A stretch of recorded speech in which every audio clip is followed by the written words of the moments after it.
Hello, grade threes. Hope you're all enjoying the sun. It's beautiful outside.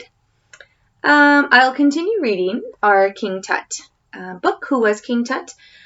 Just want to remind you that every day there should be a new math challenge posted. There will also be some activities or things to do about ancient Egypt. So I hope you're enjoying that and you're able to follow along with it. All right, so we're on chapter 9. Howard Carter. So we just finished learning about explorers and people interested in finding these mummies and finding the treasures that were buried along with these mummies in the tombs. And often these explorers were finding that the tombs were empty. And they didn't believe they would ever find anything in them. But Howard Carter, well, we'll learn about him. Howard Carter was born in England in 1874. He was the son of an artist who made paintings of animals. Carter first went to Egypt when he was only 17 years old. He was part of a group exploring Amenhotep's city of Amarna. So remember, Amenhotep was King Tut's father, and he created a city called Amarna. Do you remember that? We read that a few chapters ago. So this explorer, Howard Carter, was very interested in this city. He drew pictures of the ruins. For a while, Carter also made money painting pictures of famous monuments to sell to tourists. Altogether, he spent 17 years living in Egypt. The longer he was there, the more interested he became in archaeology. He grew certain that there were still unopened tombs of pharaohs, and he was determined to find it. His search took place in the Valley of the Kings, which is on the western banks of the Nile near the modern city of Luxor. So if you look at a map, if you have a chance to look at a map, if you find the city Luxor, that's where he was working. The ancient tombs had been cut deep into the rock with long hallways. Remember, we said there was many rooms, and sometimes there was secret rooms in these tombs. It was going to take a lot of money and a large crew if Howard Carter hoped to uncover a hidden tomb. At first, some Americans put up the money for a dig. So a dig is the name for this kind of exploration. So they need machines and people, and they need a lot of resources to do something like this. So some Americans gave him money to do this. Then in 1907, an Englishman called Mr. Carnarvon agreed to help out Howard Carter. Mr. Carnarvon loved horses and cars. He first came to Egypt only because his doctors had told him to. He had an accident, and the hot, dry climate would be good for his health. Once he was there, he became interested in the country's long history. So, going back to the climate, do you remember right in the beginning of the book we talked about what kind of land and temperature it was in Egypt? Do you remember there weren't many trees, there was lots of sand, and there's not much rain. So we talked about it being very hot all year round. So very different than our temperatures here. When Howard Carter came to him, Mr. Carnarvon gave him enough money to keep digging in the Valley of the Kings for many years. So he must have given him a lot of money. Howard Carter kept searching in one special area. He was sure Tut was buried there. He believed robbers had overlooked the tomb because it was in a low-lying part of the cemetery. A flood could have washed away all signs of the entrance. But many archaeologists thought it was a bad place to look. An empty tomb of another pharaoh had been found nearby. It seemed unlikely that two tombs of pharaohs would be so close together. Still, Carter never lost faith that he was in the right place. Once a cup turned up.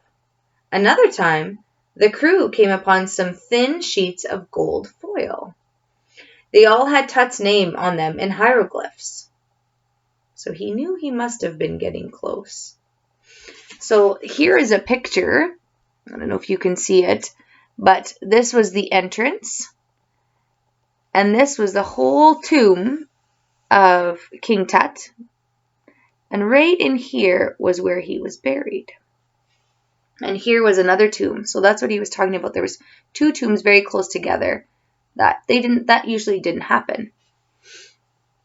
Year after year, Carter and his crew kept on digging. So it took many, many years. At one point, they hit something hard.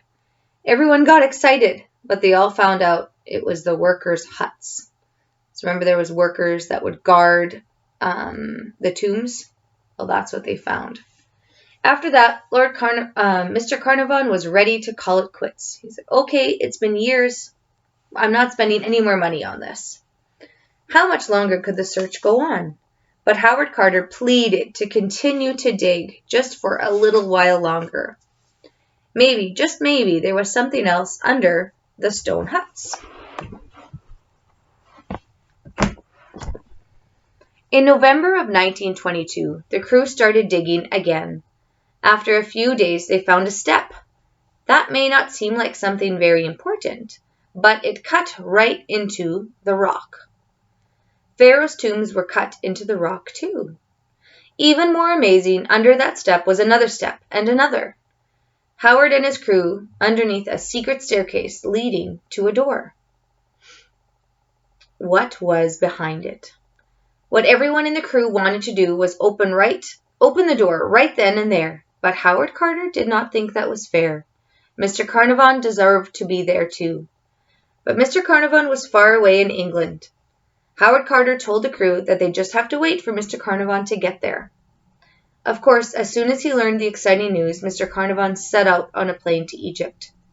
Today it would take about 5 hours to fly from London to Cairo, Egypt.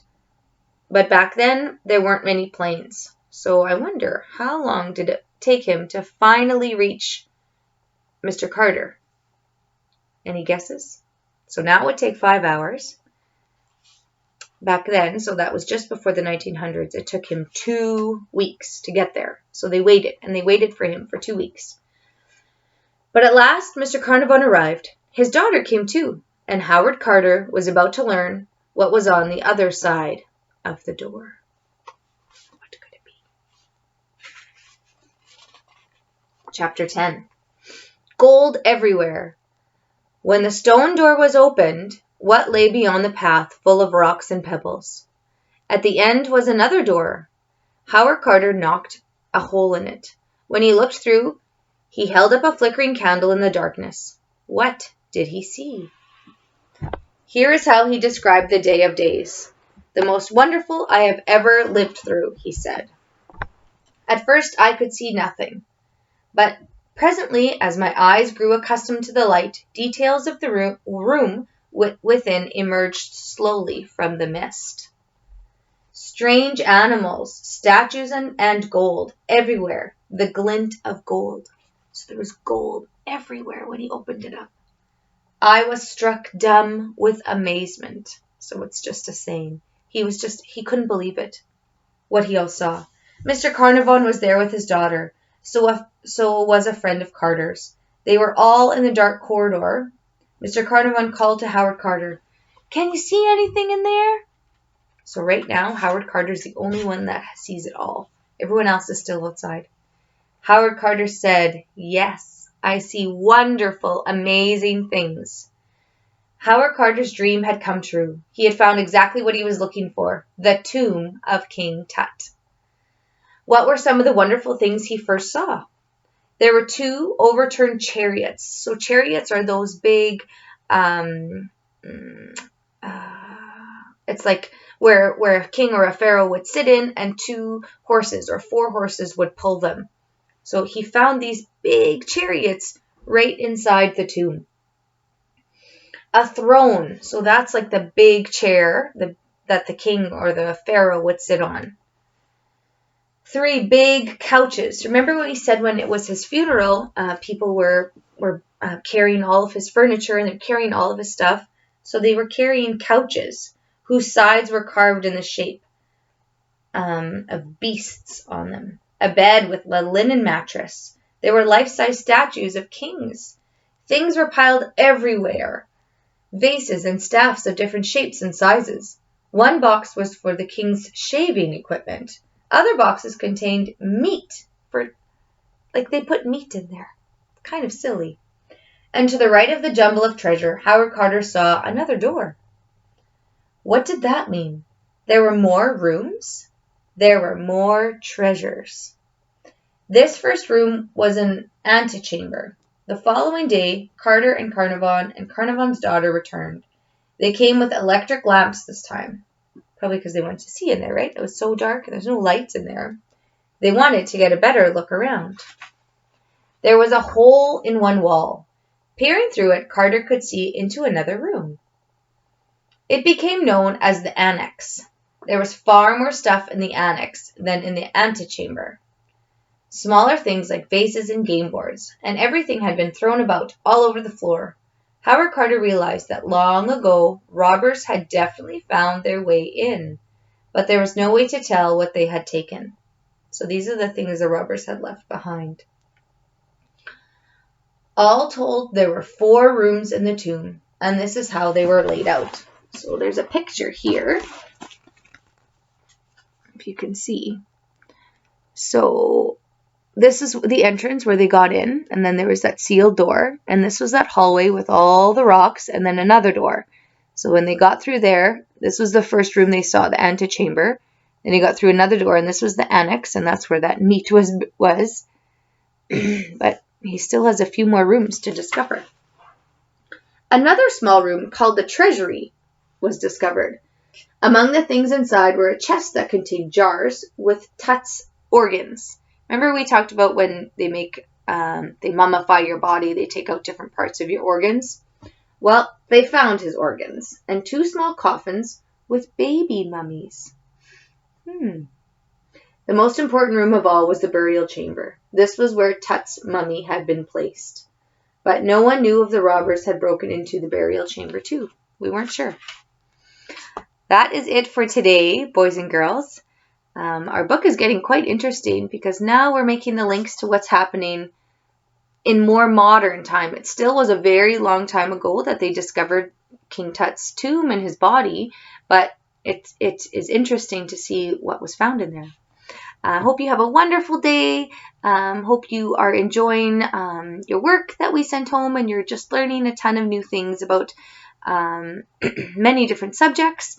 And I hope to see you tomorrow as I read some more.